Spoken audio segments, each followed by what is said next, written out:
नहीं मैं मूव किया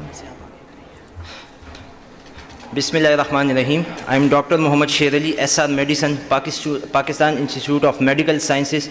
I am really humbled and it's really an honor for me to represent my institute here on the forum of PSIM. Before presenting my study, we would like to see in our history that how badly human race has been affected by pandemics. So if we can see smallpox, now it has been eradicated, but around 56 million of deaths. Also Spanish flu, one of the famous, 45 million of deaths in 1900. Third plague, around 12 million. HIV and AIDS, and still counting, around 30 million. And last COVID-19, about 6.9 million, and now we are in post-COVID era, and obviously medicine is evolving. So my study was about frequency of minor symptoms in patients with COVID-19 infection. Actually, we all know about major symptom, that is the respiratory system involvement, and COVID-19 mostly present with shortness of breath, exertion, along with chest pain, along with dry cough, with high-grade fever and generalized body aches. But what we have seen in literature and also in studies from Chinese, that gastrointestinal symptoms, that is diarrhea, vomiting and nausea, and along with altered taste sensation and anosmia are actually labeled as minor symptom. So my introduction, the digestive system of COVID-19 likely occurs because the virus enters the target cells to the angiotensin converting enzyme receptor found in both the upper and lower gastrointestinal tract, where it is expressed at nearly 100-fold higher levels than in the respiratory organs. So here is a pathophysiology, that how this virus enters our blood and causes viremia. Actually the virus attaches to the ACE receptors, and from there it enters the bloodstream, causes viremia, later on endotoxemia, cytokine storm, multi-organ involvement, and in severe cases obviously death.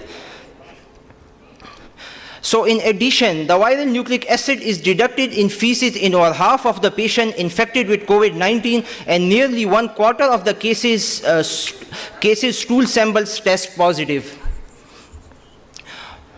Okay, our main objective was to determine the frequency of minor symptom in patient with COVID-19 infection presenting to the tertiary care hospital of PIMS, that is in Islamabad. Our rationale behind this study was actually COVID-19 patients with minor symptoms are the potential source for the spread of the virus. Actually, the main advocacy was all about the major symptoms, and when patient was presenting with shortness of breath, when patient is presenting with dry cough, high-grade fever, generalized body aches, main advocacy was for them to have in quarantine, and also to get isolated, to have precautionary measures and all the treatment. But it has been noted that there is a large group of people, and in some studies even about 50% of the people, that they are presenting with minor symptoms, and they are one of the potential source of the spread of the virus. So methodology was our study design. It was basically a cross-sectional study. Setting was in Department of Medicine, PIMS Hospital, Islamabad. Duration of study was May 21 to November 21, that we were dealing with the peak of the COVID. Our sample size of 111 patients, using WHO calculated with confidence interval of 95% and 5% of margin of error. Sampling technique, non-probability consecutive sampling we have done. Our inclusion criteria was basically patient of age 18 to 80 years, no known previous COVID-19 infection as per operational definition, and that was positive confirmed cases of COVID-19 with PCR testing of nasopharyngeal sampling.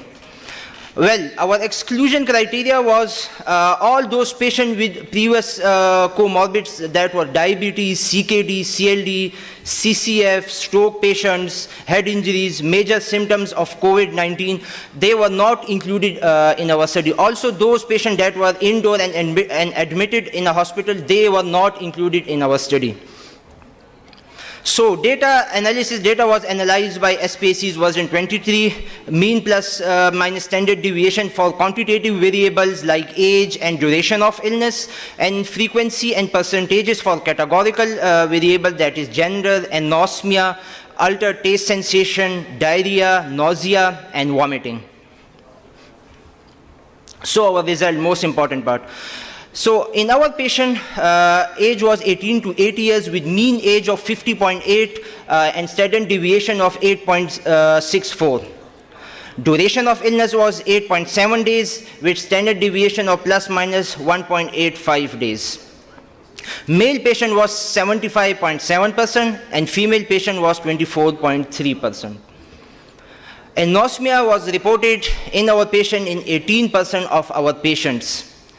Altered taste sensation, that was in 46.8%, and that was significant. And even in some studies from Chinese, in multi-center studies, it was even reported up to 52% of the patients. Diarrhea was reported in our patient, 9% patients, nausea in 9.9%, and vomiting in 5.4%.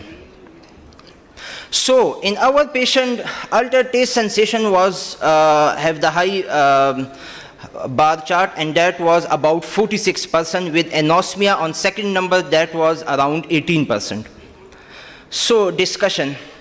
Our study results indicate that almost 1/3 of the patient were reported with digestive symptoms. One potential explanation already discussed for this is attachment of COVID-19 virus to ACE receptors that are abundantly present in gut epithelium. Our study results demonstrate higher susceptibility to have anosmia and altered taste sensation. So overall, as again, when we were hit again by Delta variant of COVID-19, we have seen the presenting illness in more than 50% of the patient was actually diarrhea. So as we are still know, we are in post-COVID era, but COVID cases are present in our baseline, and again with the next or the new variant, we can have spikes of cases. So we must consider these gastrointestinal symptoms and minor symptoms and give it the weightage so that we can stop the spread of the infection. These were my references. In the end, I would dedicate my study to our dear colleague, Dr. Manzoor Shaheed, and all the healthcare workers that got infected with COVID-19 in the line of duty and passed away from COVID-19 infection. Thank you.